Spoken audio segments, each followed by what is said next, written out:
What's the latest rundown on the redistricting process going on in our country, as well as an update for the Hungry Strike for America. What's the Hungry Strike for America? It's where I started losing weight in the beginning of July of last year, the natural way, without any GLP-1 medications. Not that I'm judging anybody, but I was doing it as a challenge to myself, thinking that if I could lose 50 pounds through exercise and diet by the end of October of this year, then the Republicans would maintain control of the House and the Senate. Well, I've proved to myself, and I've made a couple videos about it, that the Republicans are going to definitely maintain control of the Senate no matter what I do.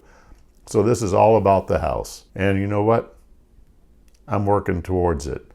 Have another star on the Hungry Strike for America official sign.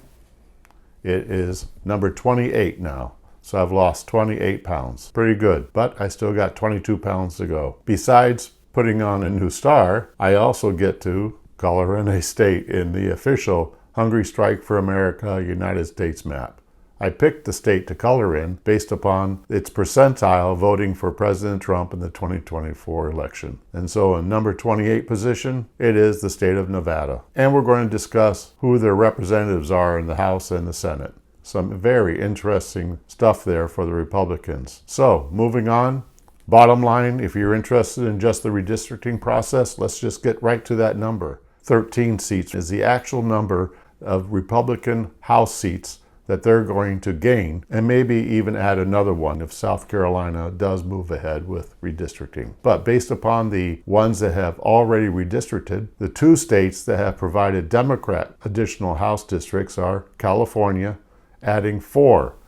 I originally thought 6, but looking at the numbers and what the news from there reported, which was 5, and then what you actually find if you look into the individual House districts, it looks like 4. So we're going to grant 4 for California going to the Democrats. In Utah, a Republican-controlled state, because of court cases having nothing to do with racial gerrymandering, so the Supreme Court of the United States decision on that issue recently has no impact upon Utah. The city of Salt Lake City was deemed by the courts to need its own individual House district.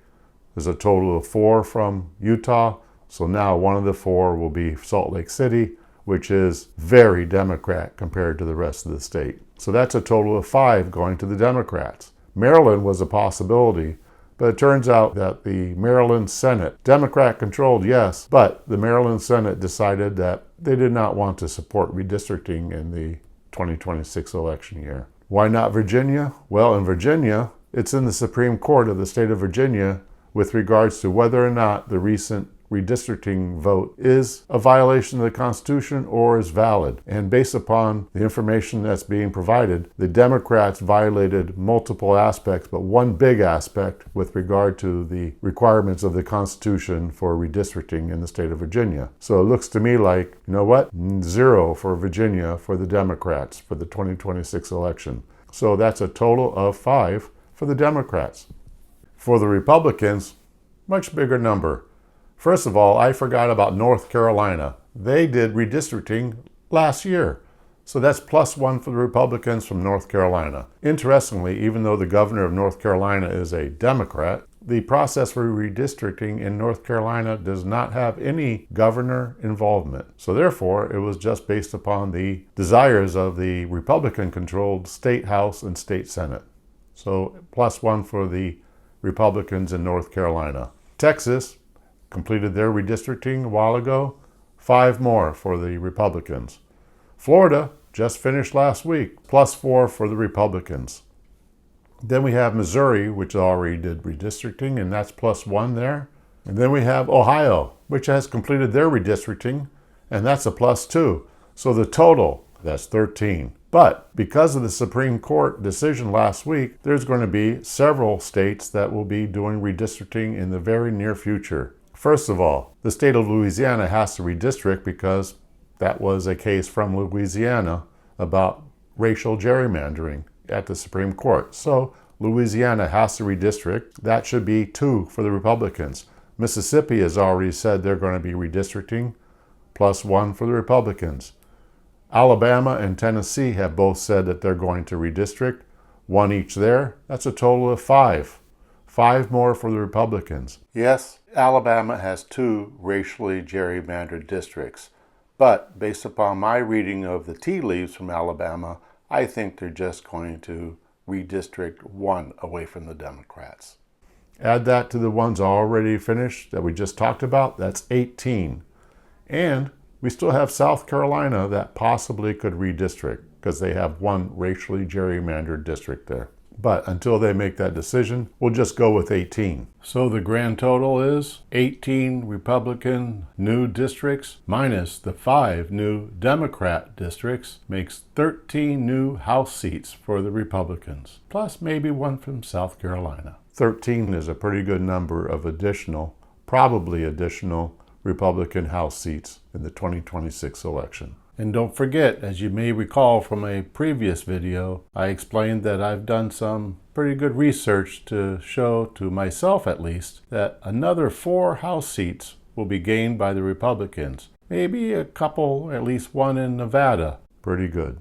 Now getting back to the hungry strike for America, where for some wacky reason I think that if I lose 50 pounds the natural way by the end of October of this year, then the Republicans will definitely maintain control of the House. Yep, I know that probably additional seats for the Republicans seems to say that, yes, if we get the right turnout, we'll maintain control. But by God, I still need to help out Speaker Johnson, that wonderful Speaker Johnson, by finishing up losing the rest of my 50 pounds. And oh, by the way, it's great for my health too. So let's talk a little bit more about the hungry strike for America. What have I done?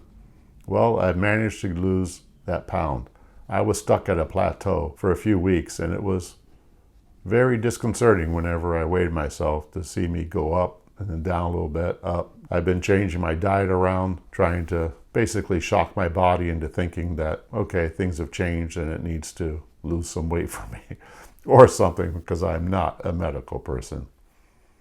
So let's talk about the state I colored in, Nevada. Very interesting state. Trump won it, but the 2 senators are Democrat. However, if you take a look at the numbers and who the senators are, they're not up for re-election this year, but the next time they're up for re-election, there's ways that the Republican can beat them and put Republican senators in place for Nevada. Remember, Nevada did go for President Trump. So how did these 2 senators get elected? Well, from my perspective, the real reason is third parties. For example, in the most recent senatorial election in 2024, Jackie Rosen was reelected as senator. She got 47.87% of the vote. Her competitor, Republican Sam Brown, got 46.22%. Yep, Senator Rosen won. However, if you take a look, Independent American, which is very conservative organization, got 1.46%. Libertarian, which is pretty conservative, got 1.43%. So those 2 together, almost 3%, that would have given us Senator Sam Brown. That's definitely something that we got to pay attention to in the 2028 election for senator. And who's up in 2028? Well, Senator Catherine Cortez Masto. I actually thought she might be pretty decent. She had actually gone along with Senator Fetterman and independent Senator King from Maine last year to try to help the Republicans to stop the first shutdown. But since then, she's really been a full-blooded Democrat Party person, as has Senator Rosen. Both of them are dyed-in-the-wool Democrats who we need to get out of the Senate. So that's not for this year, but that's in future years. With regard to the House, there are 3 Democrats and 1 Republican. The 1 Republican is Congressman Mark Amodei. I hope I'm saying that correctly. Bottom line is, he's a great person, but he's going to be retiring not for the 2026 election, but I think they believe he's not going to run in the 2028 election. He won very easily in his district. 2 of the Democrats, Dina Titus and Susie Lee, barely won in their districts. So obviously the Republicans have a good potential of doing something there this year in 2026. And the 4th person, the 4th congressman from Nevada is Congressman Stephen Horsford. And he's had personal issues, and I think it would be better for Nevada if there was somebody else, Democrat or Republican, in that position. There you go. That's my opinion. The 2 senators need to go, and the whole state of Nevada could maybe become Republican in the near future, especially if we get involved with those third parties to help us out. So that takes care of Nevada. Looking forward to the next state. Hopefully I'll be able to do that next week. So bottom line is, I lost another pound, another star, another state, and the number of 18 is important now. That's a number of House districts that could go Republican instead of Democrat starting in the 2026 elections. 13 seats is the actual number of Republican House seats that they're going to gain. Boy, makes you think that we really could keep the House in 2026. Positive news, which is one of the reasons why I'm doing these videos, to spread positive news so that the number one thing that we need to do as individuals in the Republican or conservative world is go vote. We need a good turnout. So thank you very much for watching this. Thank you for your time. God bless you. God bless President Trump. Pray for the military wherever they are in this world. And God bless the United States of America. Thank you for watching the Honor and Knowledge channel. Goodbye.